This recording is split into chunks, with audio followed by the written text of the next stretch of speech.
उत्तर प्रदेश में शिक्षा के नाम पर बड़ा घोटाला उजागर हुआ है। एक छात्रा से शिक्षा माफियाओं ने मोटी रकम वसूल कर ली और 3 वर्ष का फर्जी एडमिट कार्ड, रोल नंबर देकर उसके भविष्य के साथ खिलवाड़ किया गया।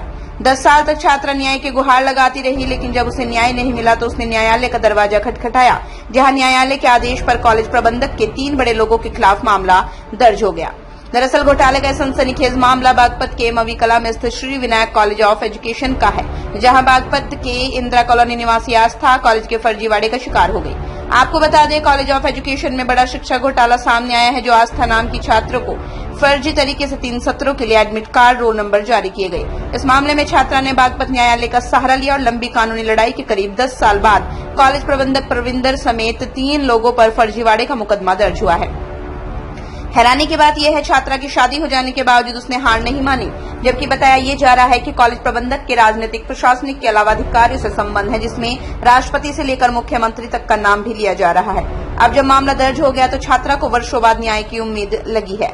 वहीं दूसरी ओर न्यायालय के आदेश पर मुकदमा दर्ज होते ही शिक्षा माफियाओं में हड़कंप मचा हुआ है। अब देखना ये होगा प्रदेश में योगी की सरकार इन प्रभावशाली माफियाओं पर कब शिकंजा कसती है और आस्था जैसी पीड़िताओं को कब न्याय मिलता है। मेरा नाम प्रियदीप है, मेरी बहन का नाम आस्था है। आस्था ने 2012 से 2015 में बीकॉम की थी Shri Vinayak college of education Baghpat से। उसके 3 साल बाद उसने 3 साल तक अपना कोर्स जब पूरा किया, उसके बाद में जब हमने कॉलेज से मार्कशीट की मांग की तो कॉलेज वाले एक दो दिन करके हमें ऐसे ही कई साल ऐसे हमारे जो निकाल दिए। जब हमने 2018 में जाके यूनिवर्सिटी में जब पता किया कि हमारी जो कॉलेज वाले मार्कशीट नहीं दे रहे, आप हमारी जब मार्कशीट दे दो, तो वहाँ पे हमें जाके पता लगा कि आस्था के रोल नंबर पे किसी सोहित कुमार का लड़का मतलब एनरोल है। तो जब हमें इसका कॉलेज का इसका फर्जीवाड़े का जब पता लगा कि इन्होंने हमारे साथ जब फर्जीवाड़ा किया है, फिर हमने रिपोर्ट कराने के लिए 420C की अधिकारियों के जो चक्कर काटे, हमारी कोई भी सुनवाई नहीं हुई।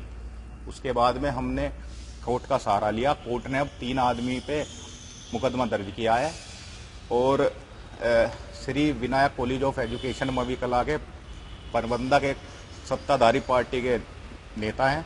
उनके सीएम से, राष्ट्रपति से, पीएम से संबंध है, जिस कारण उनके खिलाफ कोई कार्रवाई नहीं हो पाई। अब हमने कोर्ट के द्वारा आके कोर्ट में 420C का मुकदमा दर्ज कराया है और मेरा सीएम साहब से अनुरोध है कि वो ऐसे जो फर्जी कॉलेज हैं या स्कूल हैं उनके खिलाफ ज़्यादा से ज़्यादा जांच करके इनको जब बंद करे कि भविष्य में जैसा मेरी बहन के साथ हुआ है किसी और छात्र का या जब विद्यार्थी का भविष्य अंधकार में ना जाए। मेरा नाम आस्था है। मैंने वर्ष 2012 से 15 में बीकॉम में एडमिशन लिया, जो कि Shri Vinayak college of education Mavi Kala Baghpat. मुझे फर्जी रोल नंबर देकर इन्होंने एग्जाम दिलवा लिए और फिर मुझे मार्कशीट नहीं दी गई। फिर जब हमने विश्वविद्यालय में जाकर पता किया तो मेरा रोल नंबर पर किसी सोहित कुमार को आवंटन करवा दिया गया है। फिर हमने आकर अधिकारियों के दरवाजे खटकाए, वहां से हमें कोई न्याय नहीं मिला। फिर हमने जाकर कोर्ट के दरवाजे खटकाए, वहां से हमें कुछ आश हुई है और इन बातों को पूरे 10 साल हो चुके हैं, जो कि हमें अब तक न्याय नहीं मिला था। अब हमने जाकर कोर्ट में हमें कुछ आश हुई है। नहीं, अगर मेरे पास अब कुछ मार्कशीट होती तो शायद मैं अब तक आगे कुछ कर पाती, लेकिन इस कारण मैं कुछ नहीं कर पाई। मैं चाहती हूँ जैसा मेरे साथ हुआ है ऐसा किसी विद्यार्थी के साथ ना हो। और ये जो कॉलेज वाले हैं ये हमारे ऊपर बहुत ज्यादा दबाव बना रहे हैं।